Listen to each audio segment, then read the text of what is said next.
ไปเองดอกแล้วมันจะไปตกใส่มือคนอยากเว้าหยังอยากเฮ็ดหยังมันก็ตกไปใส่มือคนอันนี้ก็เป็นวิธีหนึ่งต่อสู้เป็นวิธีหนึ่งที่ต่อต้านพวกเผด็จการพี่น้องอิหร่านข้าพเจ้าว่าอาทิตย์ต่อมานี่แหละวันเสาร์อาทิตย์ที่มานี่ย่านเอาแล้วย่านตูมตามแล้วพี่น้องติดตามเด้อแต่ว่าเฮามีความหวังบ่ข้าพเจ้าว่าเฮามีความหวังเฮามีความหวังนำอเมริกาที่เขากำลังปราบพวกเผด็จการเดี๋ยวนี้แล้วพี่น้องในอเมริกาต้องเข้มแข็งเด้อพี่น้องเด้อพากันเอาทุ่งสร้างสำหัวขึ้นทุกหลัดเด้อพี่น้องเด้อยามงานฤดูร้อนทุกหลัดต้องมีทุ่งสร้างสำหัวข้าพเจ้าสิยกมือสุดศอกถ้าว่ารัฐใดอยู่ใกล้ดิข้าพเจ้าก็สิไปร่วมนำพวกท่านสิไปเบิ่งสิไปเลาะไปยามเอาทุ่งสร้างสำหัวขึ้นทุกหลัดเด้อเดี๋ยวนี้เห็นแล้วบางหลัดก็เอามีกฎหมายออกมารับรองแต่ละหลัดแล้วแต่มีบางหลัดเนี่ยเคยเอาขึ้นมาแล้วพัดเอาลงเพราะว่าออนแอร์เปี้ยลอยลงไปแล้วเพราะว่าแย่งกันมันแย่งกันตอนอยู่โลเวลนี่ธรรมดามันควรดังธรรมดาคนต้องสามัคคีกันแต่ว่าไปคัดแย่งกันพี่น้องแย่งหน้าแย่งตาสุดท้ายแล้วเป็นแบบนั้นพี่น้องข้าพเจ้าเคยไปห่วมครั้งหนึ่ง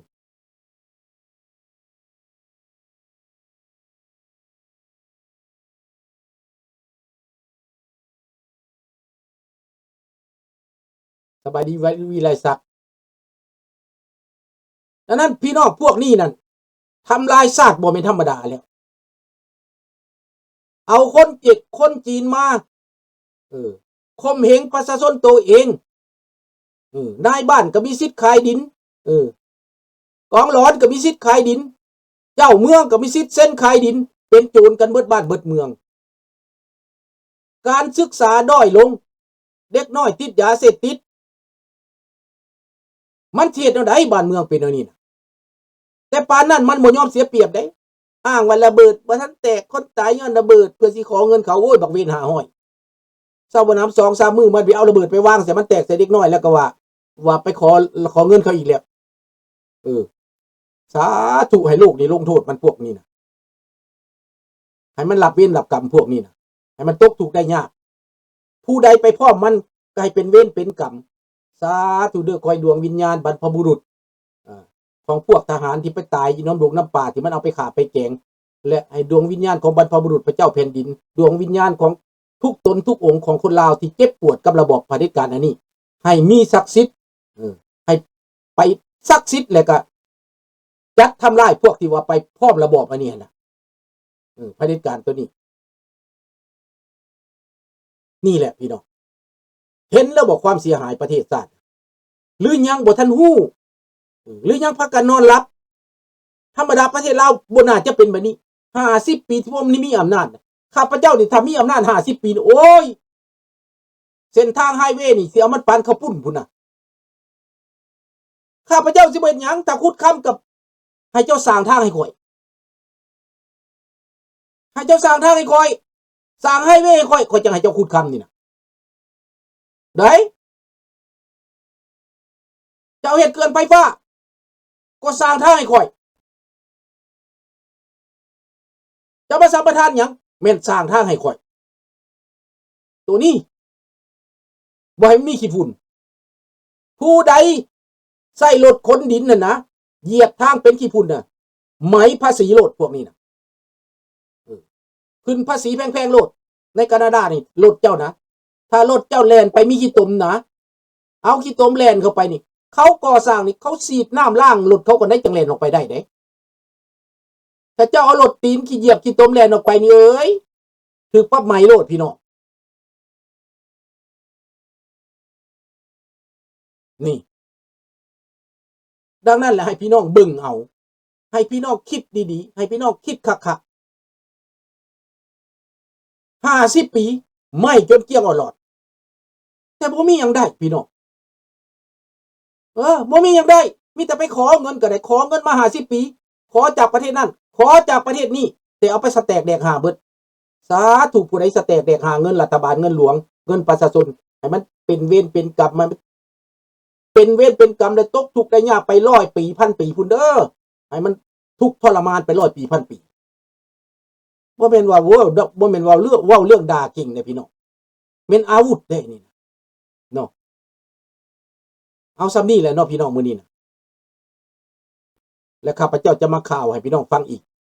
ถ้าหากว่ามันมีความคืบหน้าเรื่องคิวบาเรื่องอิหร่าน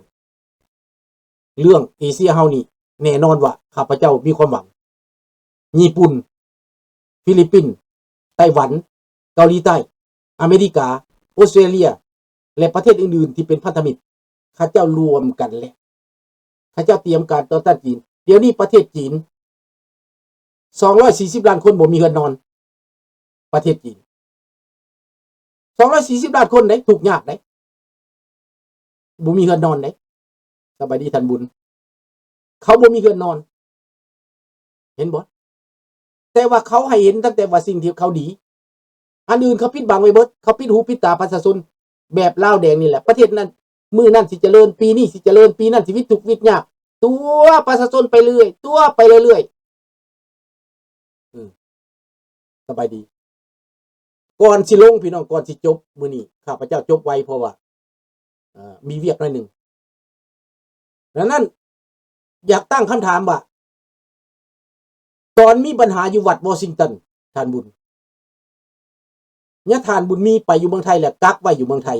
บ่ให้มามหาจันดาบ่ให้ยะท่านบุญมีมาแม้แต่โปงศพมหาจันดายะท่านบุญมีก็บ่ได้มาตอนจันดาพรตายไปนี่นะยะท่านบุญมีก็บ่ได้มาและข้าพเจ้าเห็นมาอาทิตย์แล้วนี้เห็นยะท่านบุญมีไปสันเพลเฮือนสมาคมลาวชาวพุทธผู้ใดเข้าใจผู้ใดมีฮู้จักเรื่องในวัดวอชิงตันส่งข่าวให้ข้าพเจ้านี่ผู้ใดฮู้เรื่องฮู้เล่ามาโดยเหตุผลใดแล้วเป็นผู้ใดเป็นผู้เอามาแล้ววัดนั้นเป็นแนวใดเดี๋ยวนี้สภาพการวัดนั้นเป็นแนวใดเดี๋ยวนี้เนาะข้าพเจ้าจะฮู้ข่าวเรื่องนี้มีผู้ใดอยู่แถววอชิงตันมีผู้ใดใกล้ชิดแถวนี้โทรมาหาข้าพเจ้านี่เด้อ Facebook ว่าคำว่าสมหวังพรประเสริฐอยู่ทางภาษาลาวนี่นะโทรมานี่เนาะผู้ใดได้ข่าวตัวนี้เพราะว่าข้าพเจ้าได้เห็นหรือว่าสมาคมลาวชาวพุทธติดต่อกลับขึ้นมาก็ได้ว่าสาเหตุใดเนาะอันนี้เป็นข่าวด่วนสงสัยว่าขบวนการของพวกอเมริกาคอมมิวนิสต์ที่เข้ามาแทรกแซงในอเมริกาดิเขาเฮ็ดหยังเขาเฮ็ดให้คนแตกกันแล้วเขาไปบ่รอดแล้วเขาจังให้ยะท่านบุญมีกลับขึ้นมาเพื่อโซวีเพื่อเซฟวัดนั้นบอกเพื่อให้วัดนั้นคืนมาได้หรือว่าแนวใดเพราะว่าแต่ก่อนก็ดังย้อนในท่านบุญมีเด้ดังย้อนว่าเพิ่นมีท่านบุญมีอยู่หั่นเพิ่นเป็นผู้บาอาวุโสกว่าหมู่เพิ่นเฒ่าแก่กว่าหมู่แล้วเพิ่นก็สุขุมกว่าหมู่ในหั่นเนาะตอบเนี่ยเด้อผู้ใดฮู้จักเรื่องยะท่านบุญมีนี่ไปจังใดมาจังใดส่วนจันดาพรนะข้าพเจ้าฮู้เรื่องแล้วหลานจันดาพรข้าพเจ้าฮู้เรื่องแล้วหลานจันดาพรนั้นเป็นออร์แกไนซ์เรื่องการเขาว่า walk for office นะแปลว่าอันนี้เป็นการแทรกแซงของลัทธิคอมมิวนิสต์อยู่ลาวของพวกเกี่ยวกับลาวเด้อมาห่วงกันนั่นสบายดีคอนท่านคอนสบายดีแปลว่าท่านคอนฮู้จักบ่ว่าเนี่ยท่านบุญมีมาแนวใดเพิ่นไปแนวใดและเป็นหยังเขาจังกักเพิ่นไว้อยู่เมืองไทยน่ะเขาบ่เอาพาสปอร์ตเพิ่นไปเสื่องไว้และเพิ่นมาได้แนวใดตอนนี้ผมอยากฮู้รายเดียวนี้นะแผนการที่5ขอบใจท่านบิ๊กเนาะนี่แหละแผนการแตกแยกทับม่างนี่นะแล้วเอาครูบาไปกักไว้นี่นะเป็นแผนการหยังและเหตุต่างที่พิษกันเรื่องเงินเรื่องคำเหตุต่างที่แตกกันเหตุต่างที่ฟ้องศาลกันแบบเดียวคือวัดอยู่แคนาดาแต่ก่อนฟ้องศาลกันนั่นแหละเพื่อให้ประชาชนนี่เอาเงินไปทานรับตาทานมาแล้วข้าเจ้านั่งอยู่ในวัดนอนอยู่ในวัดกินเงินล่านี่นะกินข้าวสุกข้าวสารนี่นะและเหตุในประชาชนผิดกันนี่นะแทนที่จะให้ประชาชนถือกันอันนี้สร้างเรื่องขึ้นมาให้ประชาชนผิดกันมันแปลว่าหยัง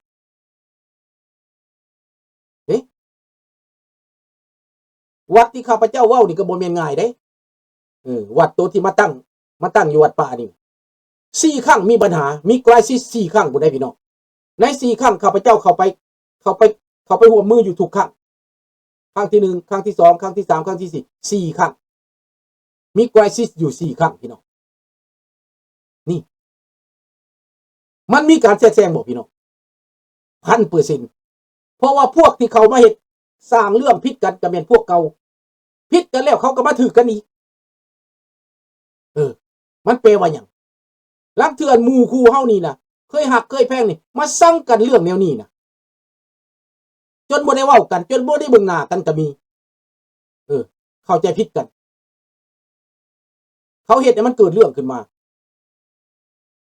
เฮ็ดให้มันเคโอติกขึ้นมาแล้วก็ผิดกันใส่ร้ายกันแล้วผิดกันแล้วบ่ได้แล้วก็แต่ละคนก็บ่ได้เว้าความจริงได้บัดนี้นะเอาจังซี่เด้อพี่น้อง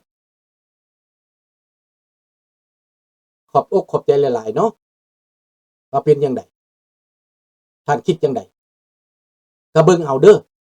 มื้อนี้ขออำลาพระจากเท่านี้ก่อนเพราะว่ามีเรียกอยู่ขอจบไว้ก่อนมื้อนี้เนาะขอบใจท่านคอนที่มาเข้ามาฟังเด้อมื้อนี้เด้อเป็นมื้อที่2ที่ไลฟ์สดลองเบิ่งว่าคนลาวในเมืองลาวเขาสิได้เบิ่งบ่คันไลฟ์สดทาง Facebook เขามีเงินน้อยเงินเขาบ่พอมื้อวานนี้ข้าพเจ้าไลฟ์ไปในคลิปเดียวตอนมื้อวานนี้นะ3-4หมื่นแล้วเบิ่งดังนั้นมื้อนี้ข้าพเจ้าไลฟ์ไปอีกแต่สิมาเบิ่งมื้อสรุปตอนแรงมามันสิมีหลายปานใดสบายดีเด้ออำลาพระจากเท่านี้ก่อนเนาะขอบคุณขอบใจหลายๆที่ท่านเข้ามารับฟังรับชม